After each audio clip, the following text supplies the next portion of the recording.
Muling nalagay sa sentro ng regional diplomacy ang Cebu sa pagkakatalaga bilang host ng ASEAN Summit. Dito pag-uusapan ang political status, economy at security status ng Timog Silangang Asya. Alamin ang impormansya ng ASEAN Summit sa report ni Jayco Cruz. Sa loob ng ilang araw o ilang linggo, ang lungsod ng Cebu ang magsisilbing focal point para sa international media coverage, diplomatic engagement at usaping pang-ekonomiya.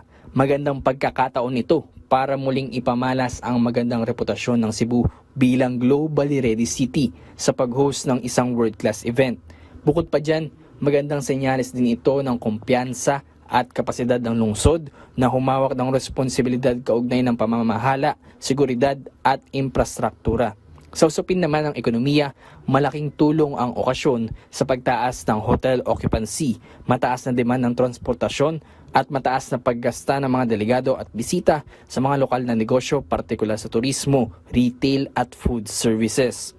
May pangmatagalan ding benepisyo ang pagtitipon gaya ng infrastructure upgrades, gaya ng mga lansangan, paliparan, digital connectivity o public safety.